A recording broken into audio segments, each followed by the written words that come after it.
Halo semuanya, apa kabar? Jadi hari ini kita melakukan kunjungan wawancara tentang K3 di sebuah perusahaan. Pada kesempatan kali ini, kita melakukan kunjungan di salah satu lembaga layanan masyarakat, yaitu PLN, yang tepatnya berada di Kecamatan Tegal Timur. Mau tahu gimana hasilnya? Yuk, simak berikut ini.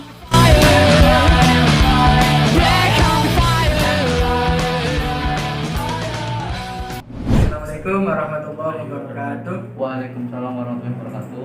Ya teman-teman, di sini kami sudah berada di PLN Tegal Timur. Di sini kami sudah bersama Pak Dimas selaku PLH PJ K3L di PLN Tegal Timur. Di sini kami akan bertanya-tanya mengenai penerapan K3 yang ada di kantor PLN ini. Baik Pak, mungkin pertama perkenalan dulu sebagai pemuka. Oke, terima kasih Mas. Saya Dimas Satya. Di sini ditugaskan sebagai pelaksana harian atau PLH PJK3L karena PJK3-nya sedang dapat tugas di ULP Brebes. Mungkin untuk penerapan K3L ya keseharian ini kita sudah aktif untuk melaksanakan penerapan K3L baik pekerjaan di kantor maupun pekerjaan di lapangan, karena kita kan pekerja di lapangan kan langsung menyentuh dengan yang potensi banyak luar biasa ya Mas ya. Istri kita tahu maksudnya tuh nggak pernah kelihatan nggak apa, tapi tiba-tiba dia tuh terasa gitu kan, dia nggak kelihatan tapi terasa gitu. Oke, monggo Mas, lanjutin aja Mas.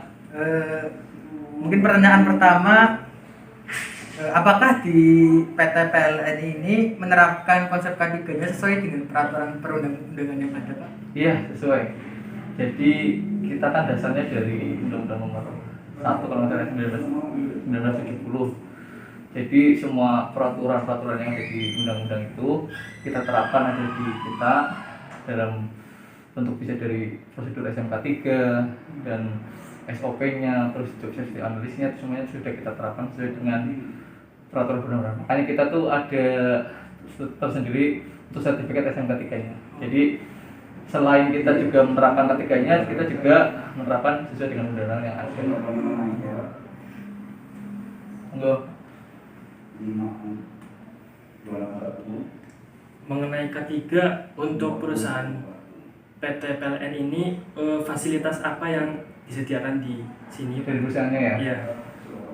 Yang jelas yang pertama itu terkait masalah untuk APD Mas ya, alat pelindung diri, semuanya jelas kita dari perusahaan ditanggung, karena kita sebagai karyawan kan kita bekerja harus punya seperti tools ya Mas ya. Tools itu kalau kita juga tetap dilengkapi dengan APD yang dikasih sama PLN, misalkan seperti safety shoes, helm atau jaket. Cuma kebetulan karena untuk yang di lapangan yang kerja dalam pihak ketiga, jadi pihak ketiga pada saat kita pengadaan kontrak juga harus mensyaratkan adanya K3 itu. Jadi K3 itu benar-benar kita perketat karena kita tidak mau, kita punya tujuan zero accident. Jadi nggak harus ada, kalau ada kesalahan kita nggak bisa terima, harus nol.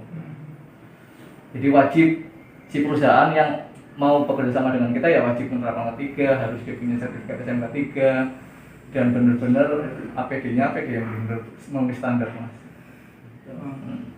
Ya tadi kan sudah dijelaskan fasilitas mulai dari safety, peralatan safety sampai yang lainnya ya Pak. Iya. Untuk jaminan keselamatan kerja di sini, apakah para tenaga kerja di sini dijamin keselamatan seperti adanya BPJS atau yang lainnya Pak? Oh ada Mas, kita seluruh karyawan PLN kita diikutkan di BPJS Ketenagakerjaan. Itu yang menjamin. Di situ kan juga ada salah satu kan yang masalah BPJS Ketenagakerjaan itu kan ada salah satu untuk mengganti jika terjadi, ya mohon maaf ya amit-amit kita kan nggak mau terjadi kecelakaan ya Mas, tapi perusahaan harus menjamin itu karena sudah menjadi kewajiban setiap perusahaan untuk menyelenggarakan perusahaannya. Misalkan punya SDM itu harus wajib diikutkan dengan jaminan untuk ketenagakerjaannya, baik yang PLN-nya sendiri ataupun anak perusahaan ataupun yang vendor-vendor yang bekerjasama dengan PLN harus mewajibkan dia harus bekerjasama dengan BPJS Ketenagakerjaan untuk menjamin terjadi kecelakaan kerja. Jadi kita nggak mau tahu pokoknya itu, soalnya itu nggak bisa ditolerir lah untuk kecelakaan kerja. Oh iya iya. Tadi berbicara tentang kecelakaan kerja, mungkin bagaimana sikap perusahaan apabila terjadi, ya tidak mendoakan ya Pak, apabila terjadi kecelakaan kerja terhadap tenaga kerja di sini. Maksudnya? Bagaimana sikap perusahaan? Oh gitu. Jadi kalau implementasinya Mas ya, Iya. jika kita menemukan sesuatu yang benar-benar membahayakan, ya, kita kan ada pekerjaan misalnya rabas-rabas pohon gitu kan ya, atau ada pekerjaan pemeliharaan jaringan. Di situ jelas pasti dari PLN sendiri ada pengawas K3-nya, nanti dari vendor juga ada pengawas K3-nya. Nah, jika dilihat salah satu anggotanya misalkan dia pada saat bekerja tidak menggunakan APD, kita langsung berhentikan pekerjaan itu, Mas.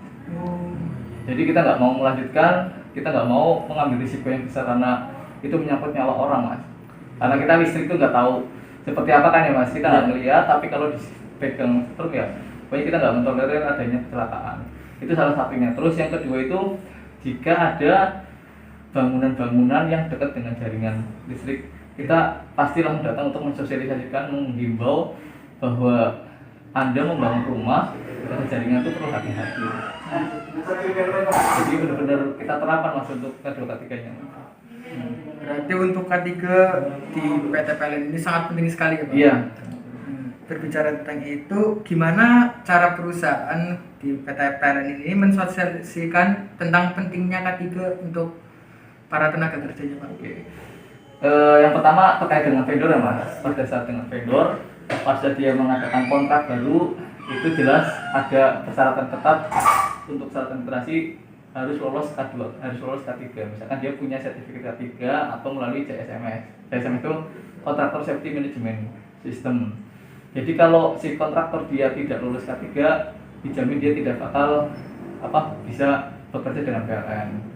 Tuh, terus yang kedua, setiap bulan kita kadang-kadang dari K3 itu keliling inspeksi, jika ada bangunan atau apa, kita langsung datangi, kita kasih himbauan kepada si pemilik bangunan atau apa gitu kan. Terus yang ketiga, kita bisa sosialisasi ke misalkan ke sekolah-sekolah atau ke masyarakat atau ke perangkat-perangkat desa, misalkan Pak kita tuh listrik tuh kayak misalkan contohnya ini Mas, kan sekarang kan musim layang-layang tuh kan ya. Nah itu kita gencar sosialisasi biar nggak bermain-layang. Soalnya kalau layang-layang tuh lumayan juga Mas, maksudnya tuh berbahaya kalau dia dekat jaringan. Makanya banyak iklan TV atau kalau lihat di lampu merah mungkin ada himbauan jangan bermain layang dekat jaringan. Itu kita coba gencarkan sosialisasi ketika kepada masyarakat, ya baik masyarakat atau baik ke vendornya atau semuanya Mas. Ke pegawai juga pada saat kita COC itu biasanya setiap Senin pagi kita juga himbauan dalam bekerja kita tetap utamakan keselamatan dan kesehatan kerja Mas. Ya, baik. Mungkin itu saja. Iya. Itu saja. Terima kasih Pak atas wawancaranya. Semoga apa yang tadi disampaikan oleh Pak Dimas ini bermanfaat untuk kita semua. Mungkin terakhir kata-kata atau saran atau apa Pak yang mau disampaikan? Yang disampaikan ya Untuk terkait K3. Oh iya. Tiada yang penting selain K3. Utamakan K3. Ya pokoknya kerja jangan mau kerja aja kalau kita tidak K3. Kalau dirasa itu bahaya, lepaskan. Masih ada keluarga yang menunggu di rumah. Kita kerja sesuai dengan prosedur, juga tetap mengutamakan K3. Kita jawab.